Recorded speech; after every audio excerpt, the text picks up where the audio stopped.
On remercie toutes ces associations, ces syndicats et ces partis qui soutiennent notre action, parce qu'on ne voulait pas que Avoie soit mise sous le paillasson et qu'on s'y frotte les pieds dessus. La manifestation aura lieu ce jeudi 13 février à partir de 18h30. Départ de la Maison de Carré avec une prise de parole et une minute de silence. Une banderole sera déployée en tête du cortège où sera écrit « Avoie, plus jamais ça ». Je donne la parole à ma camarade Linda. Donc, merci, bonjour. Cette lettre ouverte est adressée à la présidente du conseil départemental, Madame Laurent Périgot. Donc, le décès d'Awa, de cette jeune mineure de 15 ans, comme le disait Roger, a bouleversé ses amis et les membres de la coordination minoise des jeunes exilés en danger. L'adolescente était prise en charge par l'ASE et était seule dans son appartement, mais à disposition par une maison d'enfants. Tout cela, Roger vous l'a dit. Alors même qu'Awa bénéficiait d'un accompagnement conforme à ce qui est attendu dans le cadre de la protection de l'enfance, c'est-à-dire une assistance éducative. Ce devrait être déployé pour tous les mineurs, filles et garçons étrangers isolés sur ce territoire, ce qui n'est pas le cas. Nous souhaitons vous alerter donc sur, premier point, ce que prévoit la loi lorsque ces jeunes garçons et filles arrivent dans un département. Tout mineur se déclarant isolé doit être mis à l'abri de façon inconditionnelle. C'est l'article L221 du Code de l'action sociale et des familles. Qu'en est-il en réalité? L'aide sociale à l'enfance exige un document administratif, extrait de naissance originale ou copie, avant toute mise à l'abri. Les conséquences de cette exigence hors loi. En attendant ces documents, le jeune ou la jeune fille est laissé à la rue sans protection et ne peut compter que sur l'aide des citoyens solidaires. Le deuxième point, la loi prévoit une mise à l'abri d'au moins 5 jours financés par l'État pour l'évaluation de la situation de la jeune fille ou du jeune garçon par une équipe pluridisciplinaire formée spécifiquement, bienveillante, comme le préconise le guide des bonnes pratiques en matière d'évaluation de la minorité et de l'isolement, publié en décembre 2019. Qu'en est-il en réalité? Souvent, l'évaluation est faite à charge par une seule personne, sans formation, sans respect de la présomption de minorité. Plus de 50% des mineurs déboutés de leur minorité et de leurs droits sont mis à la rue, sans protection ni ressources, y compris de très jeunes filles. Encore récemment, le 5 janvier 2025, une jeune fille de 14 ans et demi a été renvoyée à la rue du jour au lendemain. Le point numéro 3 concerne ceux des enfants dont la minorité a été contestée et qui font un recours. Le tribunal pour enfants a un rôle de protection et doit se baser sur les documents administratifs fournis par le jeune ou la jeune fille. Ça, c'est l'article 47 du Code civil. La présomption de minorité, une fois encore, doit prévaloir jusqu'à la décision finale et l'enfant doit bénéficier d'un placement provisoire. Je rappelle que la France est signataire depuis 36 ans de la Convention internationale des droits de l'enfant, qui fait de la présomption de minorité un des articles importants, et que pour l'instant, nous ne sommes pas au top de la protection de l'enfance. Il n'y a qu'à voir l'article qui est publié ce matin dans le Monde. La réalité, la justice laisse souvent les enfants à la rue pendant une durée de moins de 6 mois, durée d'une expertise documentaire, sans protection et privés de leurs documents d'état civil, donc d'identité. L'enfant qui arrive avec des documents d'état civil que l'on confisque pour l'expertise documentaire se retrouve à la rue sans rien. Au point numéro 4, on parle des délais de convocation pour une audience au tribunal pour enfants et de délibérer, qui doivent être raisonnables. Qu'est-ce qu'un délai raisonnable quand certains ou certaines attendent plus d'1 an leur délibéré, que d'autres deviennent majeurs avant de l'avoir reçu? Ces recours, à la suite du refus de reconnaissance de minorité par le conseil départemental présidé par Mme Laurent Périgot, alourdissent la charge de travail des tribunaux, des magistrats qui sont surbookés, des avocats, des greffières, des greffiers, des secrétaires, et coûtent inutilement aux contribuables. Le taux de reconnaissance de la minorité était de 80% en 2023 et a chuté à 40% en 2024. En 2023, donc, 80% des mineurs qui introduisaient un recours seraient confirmés dans leur minorité et confiés à l'ASE par les juges du tribunal pour enfants de Nîmes, qui rendaient leur décision dans le respect de la loi et des éléments apportés par les avocates et les juges. Depuis 1 an et demi environ, une nouvelle juge a pris ses fonctions au tribunal pour enfants. Et jusqu'à présent, a prononcé des non-lieux à assistance éducative pendant au moins une année de son exercice, enfin plusieurs mois de son exercice, allant jusqu'à ne pas convoquer les jeunes dans une audience préalable pour gagner encore du temps et demander des expertises sans avoir entendu les enfants ni leur conseil, c'est-à-dire leur avocat. Ce fut le cas pour 2 jeunes, mais très vite ça s'est arrêté parce que visiblement, au niveau du tribunal, certaines personnes se sont émues de cette pratique. Mais cela explique qu'en 2023, on avait 80% des jeunes qui étaient reconnus dans leur minorité, et qu'en 2023, et qu'en 2024, seulement 40% étaient. Je continue avec le point numéro 5. Une mineure ou un mineur reconnu et confié à l'aide sociale à l'enfance ne devrait pas passer plus de 2 mois à l'hôtel. Il devrait avoir un accompagnement et une prise en charge globale. C'est la loi Taquet de 2022 dont les décrets d'application sont parus en février 2024. La réalité, c'est que l'hébergement à l'hôtel peut durer des mois sans accompagnement éducatif, sans inscription scolaire, et Marie-Françoise développera cet aspect-là, ni formation professionnelle, y compris pour les moins de 16 ans. Les conséquences, une attente inutile, une perte de temps, une chance, une entrave à l'intégration. Au point numéro 6, pour celles et ceux qui ont obtenu un placement provisoire de 6 mois, et quand le juge ou la juge maintient et confirme ce placement, il ou elle confie à l'ASE l'autorité parentale avec pour mission de faire établir un passeport, d'inscrire à l'école, de signer un contrat d'apprentissage, d'ouvrir un compte bancaire, toute mission clairement spécifiée sur le jugement.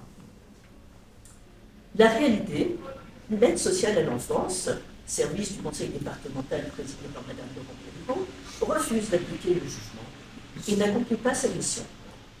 Les conséquences, les jeunes arrivent à la majorité sans avoir été préparés, sans avoir débuté une formation, sans passeport, sans compte en banque, sans réunir les conditions d'acquisition d'un titre de séjour, d'une autorisation de travail, d'un contrat de travail, tous les éléments indispensables à leur parcours de vie et d'intégration à leur majorité. Le point numéro 7. Lors du passage à la majorité, le jeune ou la jeune qui dépose une demande de titre de séjour selon ses modalités d'arrivée en France, peut déposer cette demande anticipée avant les 18 ans ou durant sa 18e année.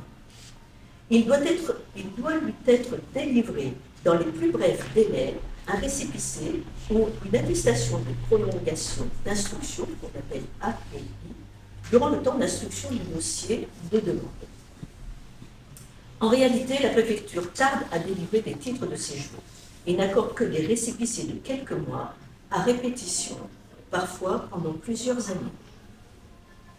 Les conséquences, les jeunes perdent la possibilité d'un contrat de travail, perdent leur emploi parce qu'ils en ont un, n'ont plus accès à leur emploi, à un logement. Ils et elles retombent dans la précarité, se retrouvent en situation irrégulière, sans papier, avec le risque d'une obligation de quitter le territoire, alors qu'ils avaient rempli leurs obligations. Enfin, le 8e point, arrivé à la majorité, le jeune ou la jeune doit pouvoir être accompagné pour trouver un logement, une aide financière, une aide éducative jusqu'à son autonomie, et ce jusqu'à ses 21 ans. Il s'agit du contrat d'aide jeune majeur. En réalité, certains sont invités à se débrouiller dès le jour de leurs 18 ans, c'est-à-dire mis dehors du foyer jeune travailleur où ils se trouvaient la veille, même s'ils travaillent, avec tout leur bagage, même s'ils ont une rémunération d'apprenti qui est de moins de 800 € par mois, sans possibilité d'aide au logement, puisqu'ils n'ont pas encore de titre de séjour, sans logement, donc et sans aide éducative. En conclusion, là où les pouvoirs publics sont supposés appliquer les lois et les réglementations pour protéger et accompagner vers une intégration de ces jeunes venus se former, travailler, en apportant leur énergie, leur jeunesse, leur courage, Nous constatons que ces mêmes pouvoirs restent des obstacles administratifs qui impactent gravement leur parcours, leur santé, leur équilibre psychique. Comme si réduit à des dossiers, des prix de journée, des numéros, les personnes, leurs droits, leur dignité et leur humanité disparaissaient. Nous avons un devoir de veille à faire respecter la loi, d'alerte, de restauration du respect de ces vies précieuses.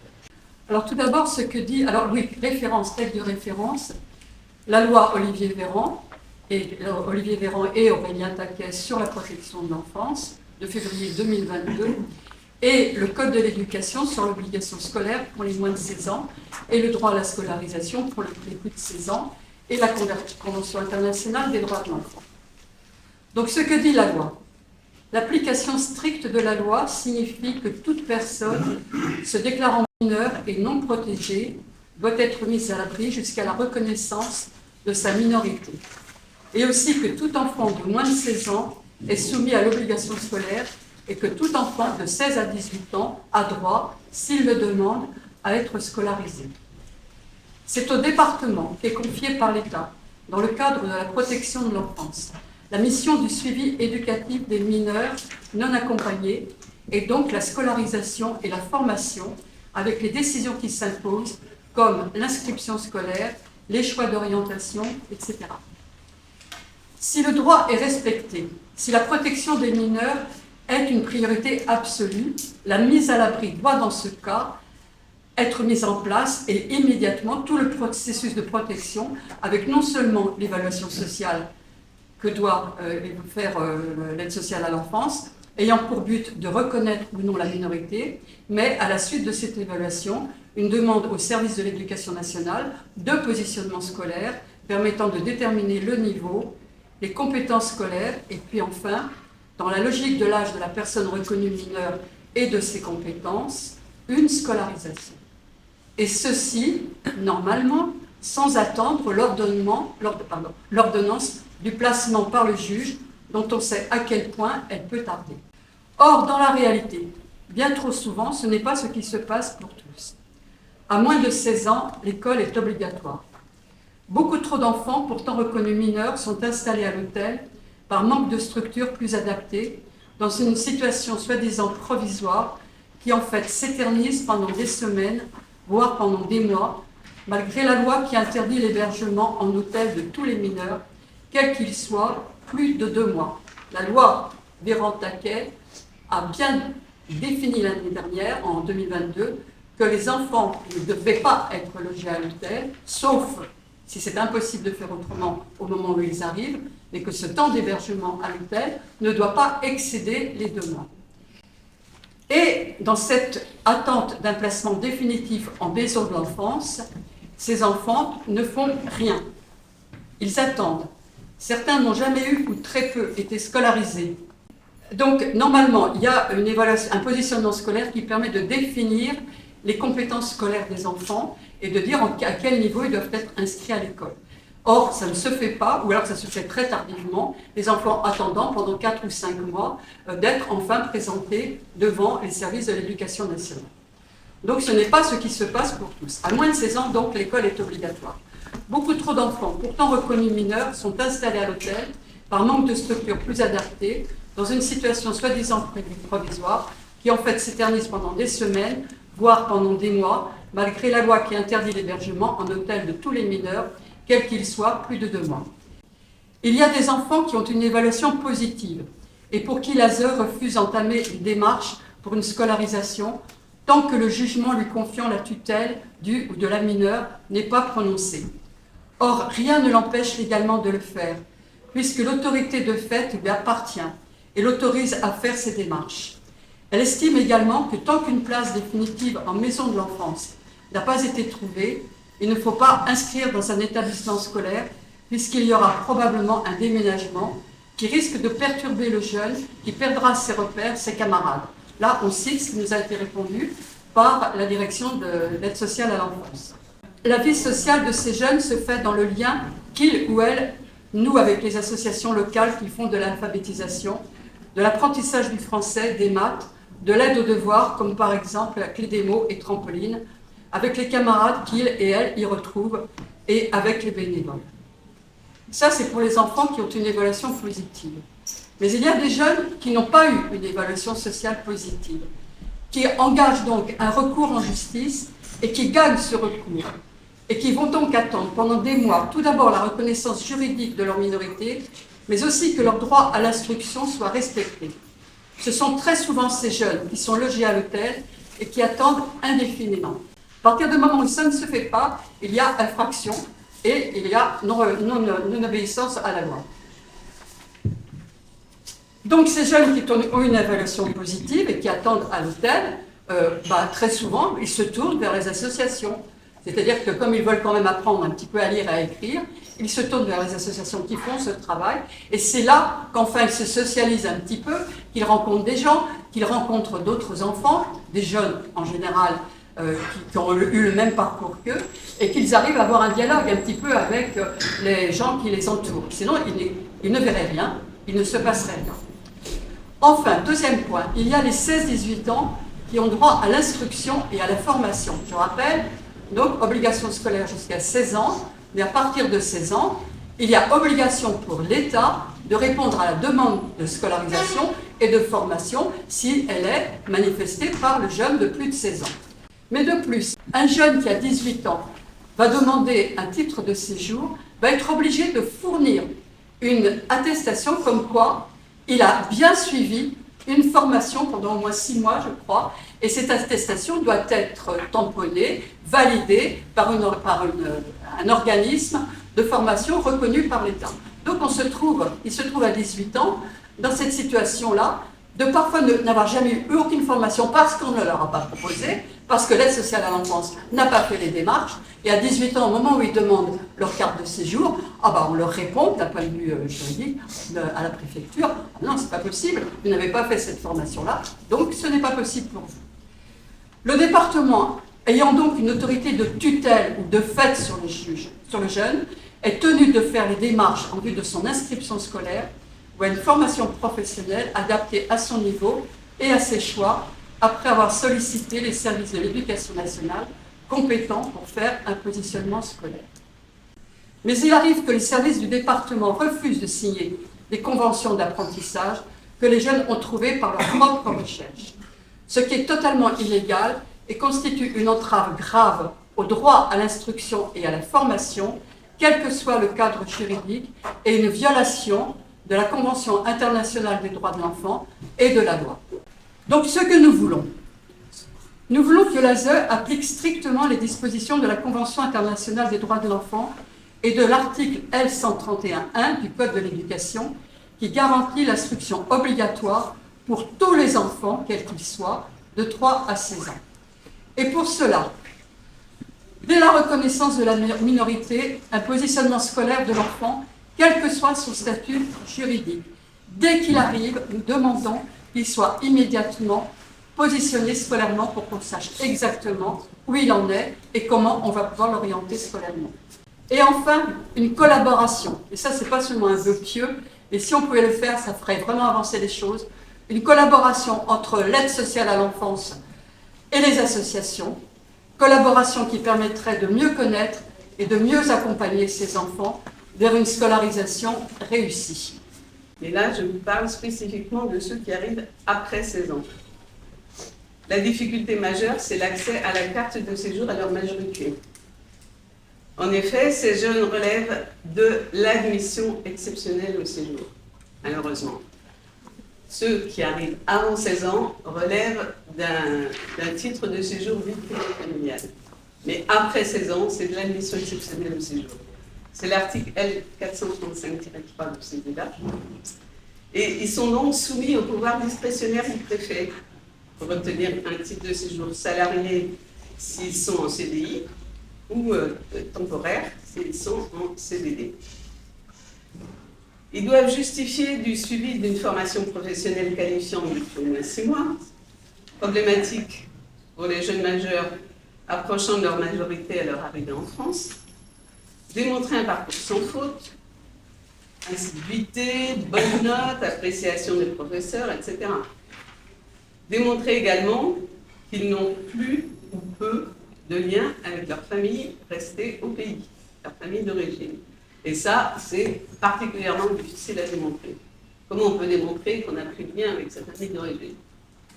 Voilà. Alors, je ne sais pas si la préfecture trace des appels téléphoniques, mais voilà. L'aide sociale à l'enfance remet en cause fréquemment l'authenticité des documents produits par le jeune lors de son accueil et conteste sa minorité, ce qui donne, comme on vous l'a dit, lieu à des recours devant le juge des enfants, qui acte souvent la minorité, mais l'ASE fait appel de cette décision, tout ça, ça a été dit. Ce sont donc de longs processus juridiques pendant lesquels le jeune se retrouve sans protection, sans aide et à la rue. Alors ça, c'est vrai, particulièrement vrai pour les jeunes entrés après 16 ans. Si le droit à la scolarité du mineur de plus de 16 ans existe également, en pratique, c'est une orientation directe dans une voie qualifiante, à savoir le CAP qui lui est proposé, ce que disait Marie-Françoise. La formation professionnelle retenue le sera généralement non pas en fonction des désirs ou des capacités du jeune, mais en fonction d'une part de la faible durée du cursus pour permettre un accès plus rapide à l'autonomie financière, et d'autre part en fonction des besoins du marché du travail.